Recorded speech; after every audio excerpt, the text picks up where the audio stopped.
सत्य तो ये है कि इस संसार में कोई भी महादेव के योग्य नहीं है, परंतु एक सत्य ये भी है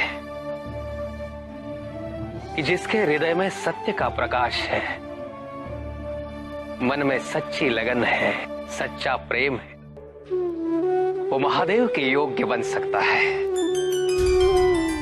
मैं आज आपसे जिस ज्ञान की बात करने जा रहा हूं वो मुझे स्वयं महादेव से प्राप्त हुआ है। आपके माध्यम से सामान्य जन इस ज्ञान को सूत्र के रूप में जान सकेंगे। आपके जीवन के 3 प्रमुख उद्देश्यों में से यह भी एक है।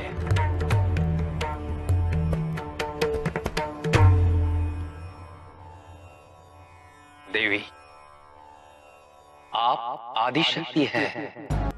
वर्षों के संस्कार इन 5 विभिन्न कोशों को और भी संचित करते रहे हैं। संशय में कभी मत पड़िए, ज्ञानबोध और अनुभव में यही भिन्नता है। मैंने जो कुछ भी कहा वो केवल निराकार विद्या है। महादेव के सानिध्य से ही इस निराकार विद्या को एक आकार प्राप्त होगा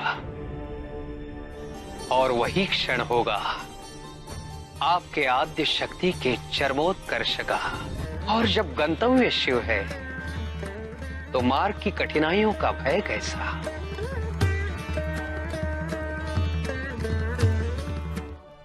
भगवान जी पत्थर के अंदर क्यों होते हैं ऋषिवर? भगवान तो सर्वव्यापी है, परंतु पत्थर प्रत्यक्षीकरण है उस अदृश्य प्राचीर का जो भगवान और मनुष्य के बीच है। पर मनुष्य को इस प्राचीर के पार जाने हेतु क्या करना चाहिए ऋषिवर? संसार में यही एक प्राचीर है जिसे गिराना अत्यंत कठिन है। इस कठिन प्राचीर को संसार की सबसे कोमल वस्तु ही तोड़ सकती है, और वो है करुणा। करुणा कैसे उपजती है ऋषिवर? तड़प से। इस संसार के सभी जीव उस परब्रह्म परमेश्वर से बिछड़े हुए हैं। जब आत्मा को अपने सत्य की अनुभूति होती है, परमेश्वर से दूर जाते संसार को कष्ट में देख हृदय जब दुखी होता है, तब उस हृदय से उस पुनर्मिलन की उत्कंठा जाग जाती है। सत्य तो यही है मानस, कि यदि तुम समस्त लोगों पर भी विजय प्राप्त कर लो, तब भी तुम पराजित ही रहो। जब तक तुम अपने मन को नियंत्रित नहीं कर लेते, अपनी महत्वाकांक्षा पर विजय नहीं प्राप्त कर लेते, तब तक तुम विजय नहीं हो सकते।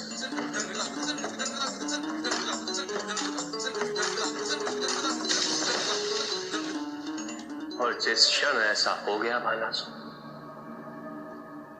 उस क्षण तुम्हें युद्ध और विजय की निरर्थकता का बोध हो जाएगा। शक्ति और पराक्रम से तो किसी को भी पराजित करना अत्यंत सरल है, किंतु विजय तो तभी संभव है भालासुर, जब कोई व्यक्ति औरों के मन पर प्रेम, संवेदना, उदारता, धैर्य और नम्रता से विजय प्राप्त कर ले। तुम्हारे पूर्वजों क्रूरता करने वाले कई असुर थे जो अत्यंत शक्तिशाली थे, किंतु जो सम्मान प्रहलाद और बाली को प्राप्त हुआ, क्या वो सम्मान किसी और को प्राप्त है?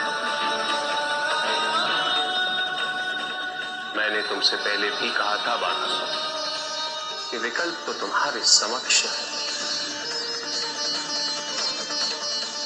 निर्णय तो तुम्हें ही करना है कि तुम किसके प्रतिनिधि बनना चाहते हो।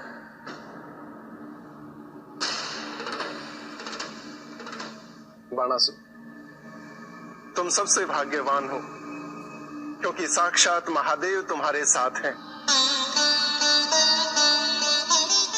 तुम्हारा संरक्षण, तुम्हारा मार्गदर्शन करने हेतु। यदि तुम कुछ राज्यों पर विजय प्राप्त कर भी लोगे तो क्या करोगे, जब समस्त ब्रह्मांड तुम्हारे साथ है?